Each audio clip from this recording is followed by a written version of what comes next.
నాన్న ప్రేమ వెలకట్టలేనిది. అంటే ఈ ప్రపంచంలో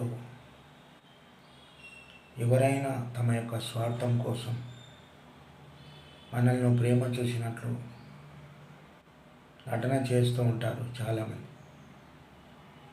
కానీ నాన్న ప్రేమలో నటన ఉండదు. స్వచ్ఛమైనటువంటి ప్రేమ అభిమానాలు ఉంటాయి. తను ఉన్నన్ని రోజులు కూడా తమ యొక్క పిల్లల కోసం తమ యొక్క జీవితాన్ని త్యాగం చేయడం జరుగుతుంది. అంటే నాన్న అంటే ఒక సృష్టి. అదేవిధంగా తమ యొక్క పిల్లల భవిష్యత్తు కోసం తన జీవితాన్ని త్యాగం చేస్తాడు నాన్న. అయితే అదేవిధంగా తను చనిపోయినా కూడా తన శరీరమే చనిపోతుంది, కానీ తన యొక్క ఆత్మ అనేటటువంటిది తమ యొక్క పిల్లల దగ్గరనే ఉంటుంది. నా యొక్క పిల్లలు ఎలా ఉన్నారు, ఏ విధంగా జీవిస్తున్నారు అనేటటువంటిది తండ్రి యొక్క ఆత్మ. అంటే అదే ప్రేమ. అంటే తండ్రి ప్రేమ వెలకట్టలేనటువంటిది. అయితే మనమైనా ఎప్పుడైనా నాన్న ఉన్నప్పుడు ఏదో కోపంలో అట్లా ఇట్లా అని అంటుంటాము, కానీ తండ్రి మాత్రం ఎప్పటికి కూడా ఆ మాటలను పట్టించుకోడు. దానికి కారణం ఏంటంటే తమ యొక్క పిల్లల పైన ఉన్నటువంటి ప్రేమ. అందుకోసం నాన్న అనేటటువంటి వాడు జీవితంలో ఎప్పటికి కూడా ఒక గొప్ప స్థానం.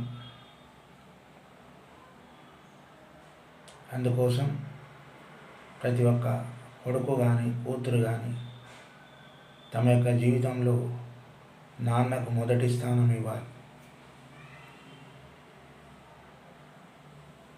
వాళ్ళని ఎప్పుడు కూడా దూషించేటటువంటి పరిస్థితిలోకి రాకూడదు. నాన్న అనేటటువంటి వాడు ఒక ఎవరెస్ట్ శిఖరం లాంటి వాడు. తాను లేకపోతే ఏ పిల్లలు కూడా జీవించలేరు. ప్రతి కష్టం చేసి తన యొక్క పిల్లలను సాదుకోవడం జరుగుతుంది. వాళ్ళు తమ యొక్క పిల్లల కోసం ఎన్నో త్యాగాలు చేస్తారు. అలాంటి నాన్నను దూషించడం చాలా పొరపాటు. అంటే ప్రతి ఒక్కరు కూడా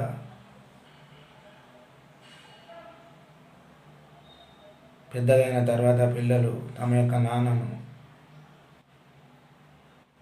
తిడుతుంటారు కొంతమంది. అంటే మాకేం చేసేవాళ్ళే, నీకు కొన్ని చెడు గుణాలు ఉన్నాయి అని కొందరు అనేవాళ్ళు ఉంటారు.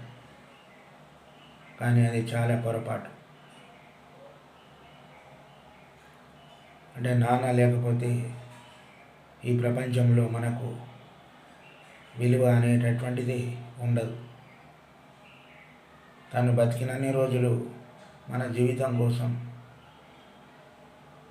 తన జీవితాన్ని త్యాగం చేస్తాడు. చనిపోయిన తర్వాత కూడా తన యొక్క ఆత్మ అనేటటువంటిది తమ యొక్క పిల్లల వైపే తిరుగుతూ ఉంటుంది.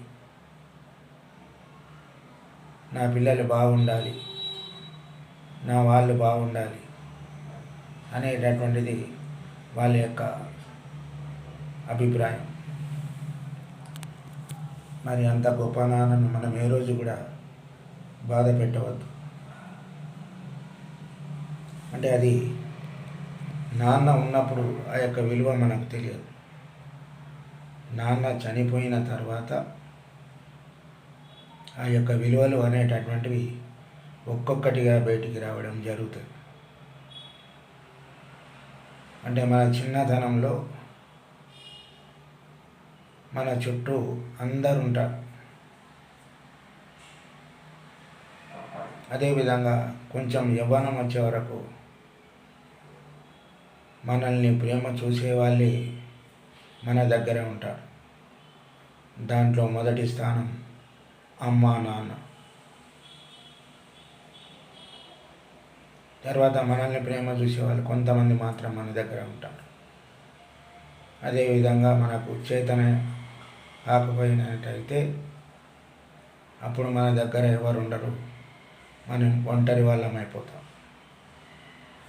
అందుకోసం బ్రతికున్న రోజులు మన యొక్క నాన్నను మనం ఎంత ప్రేమ చూస్తామో అప్పుడు మన వాళ్ళు కూడా అది చూసి మనతో పాటు ఉండడం జరుగుతుంది.